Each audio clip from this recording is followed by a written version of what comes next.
Hi again, it's Laura here from Hyperstamper. Thanks for joining me. This is number 4 in the week of August 1st, 10 uploads to Etsy. And you get a sneak peek of it here first. Don't forget to subscribe because then you can see these before they go on Etsy. And if there's one that you want to purchase, you can hopefully scoop it up. And also just a reminder that everything in these journals is authentic, antique, and vintage ephemera. Don't buy commercial copies or digital images. They're wonderful if you use those. It's just not my style. So my style is just to use my collection of way too much ephemera and share it with people who have the same passion for it as I do. So let's do a little journey of this one. This is from it was under glass. It was a vintage piece of art, and it's dried flowers. And the reason I love it so much is my sister and I used to have a little business when we were 10 years old. We used to go door to door selling dried flower pictures. And then when I started collecting antique books, one of my favorite things was when you open an antique book and somebody from the past put dried flowers in it. I found these today, actually. I thought I had found all my dried flowers, but these fell out of a book that was actually bought off of when the TV show Anne with an E ended. They put all the props on auction, and I bought a lot of books that were in the show, and I thought I had got them all, but these were actually pressed in the book. And I contacted the prop master, and she was not aware that anybody there had done this.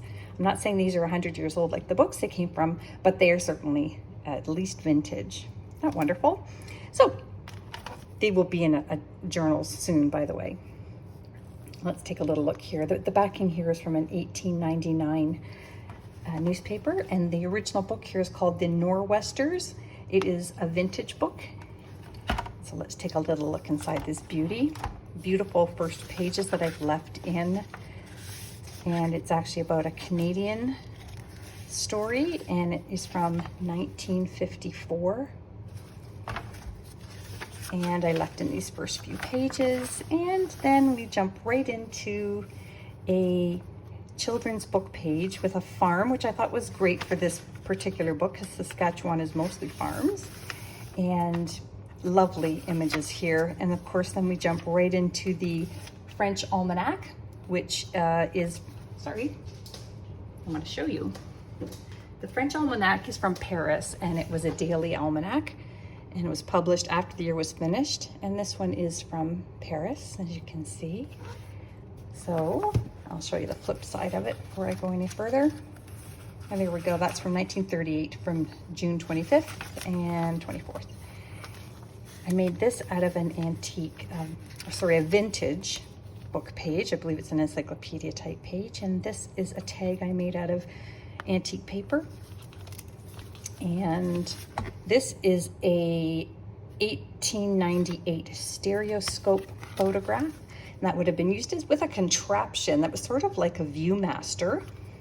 And you can see the images here are quite lovely. This would have been, I have a few Japanese ones. It is written in English, so it was either a series on Japanese history or it was a souvenir bought in Japan. I've looked it up, and there is a number on here. I could actually do some looking for whoever buys this if they would like to know. I will tell you.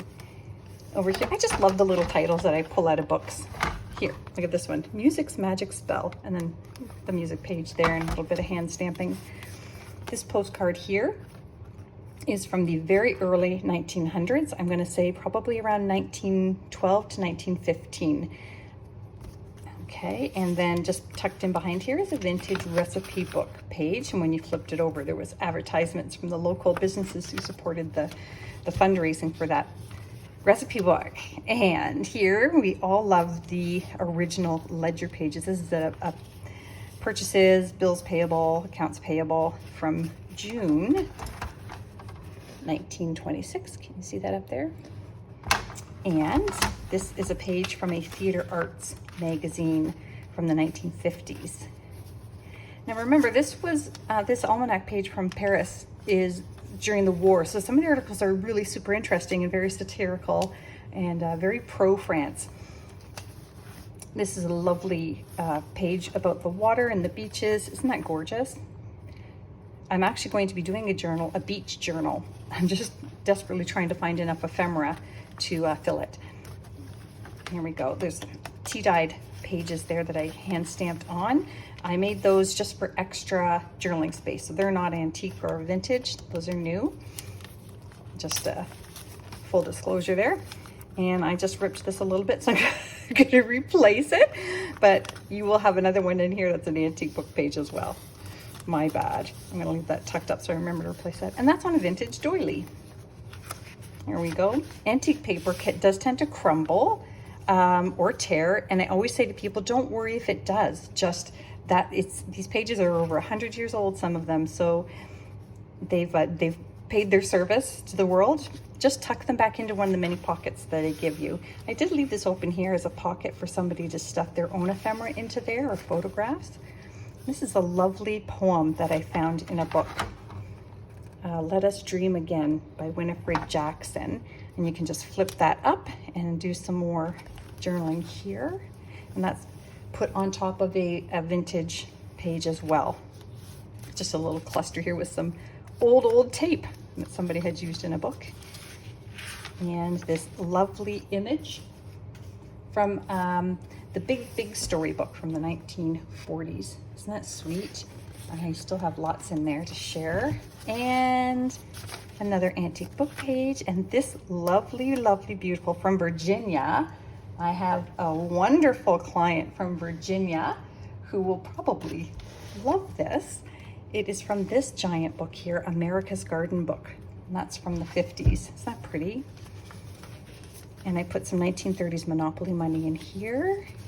And I hand stamped the word kindness on there.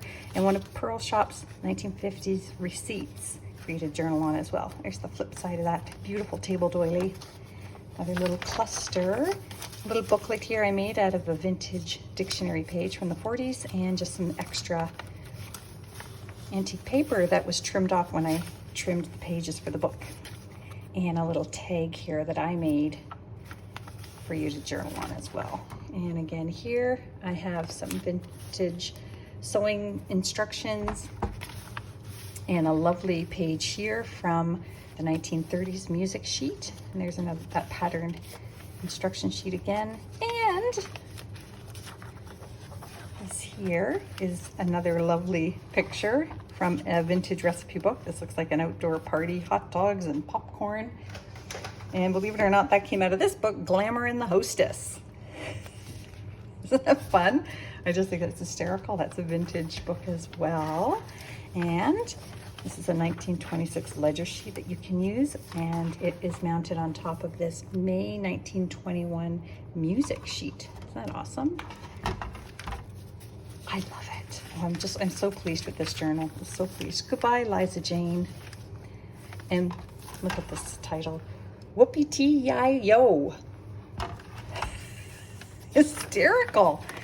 And look at some hand shadows here from a children's craft book. This is funny. This came out of it was on a vintage school book, no, an antique school book, and some child made a book cover. They sewed the paper over top of the book to protect the book. And when I took it off, I didn't want to throw it out because I thought it was really sweet. So I left the sewing on there and just turned it into a double pocket.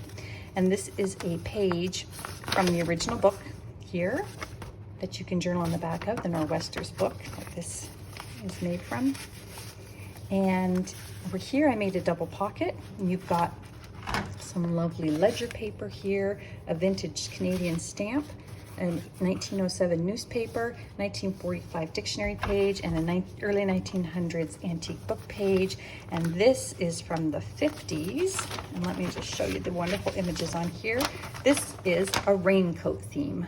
Look at how wonderful this is, and it tells all the pattern numbers on here as well.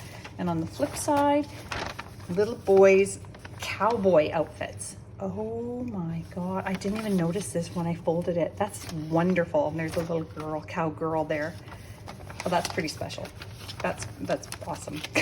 Dang.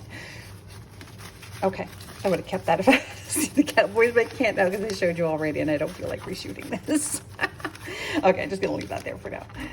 Let's see. Oh, this is a new thing I have acquired. It's the it's from 1915, and it's the girl's own almanac, Girl's Own Journal, and it's got the most lovely images in it and the little stories here. But isn't this wonderful? Look at these, I was going to say swell. Look at these swell images. I'm having a flashback to the early 1900s. Okay, and I used a little bit of my textured interior spines here, signature spines. This little one here came out of a little pack of cards. It was a pack of cards for your purse, because you don't want to leave home without a pack of cards in the 1940s. And that's on a little vintage dictionary, pocket dictionary. And this is from 1899. And this was from Guide to the Opera. All the journals this week have one of these prints in it. And it's very old and it's wonderful. And this would have been one of the most famous opera stars from Carmen. So if you like the opera or just 1890s anything, that's a pretty special print there. This is from Vintage Atlas, the earth there. And this, oh yeah, this is from L'Etude 1921 music book. And it's all about music businesses and instruments and universities. Here's that atlas page again. And I made this little belly band out of a inside signature spine and just a pretty little page here. It's like a little bluebell flower of such. And oh, there's the flip side of that pocket, remember? And in here I put a 1909 newspaper or magazine clipping. Oh, look, a waffle recipe. Oh, darn, I'm gonna take a picture of that before I give it away. And it's of a black rooster. How awesome is that? There's a lot of chicken and rooster things from the early 1900s. Just another one of those children's craft book pages, another cluster here for you. Put some trim there to make it pretty. And yeah, there you go. So I hope you enjoy it. It's on Etsy momentarily. And please don't forget to subscribe and visit Etsy at etsy.com/shop/Hyperstamper with a capital H. Visit again. Bye for now.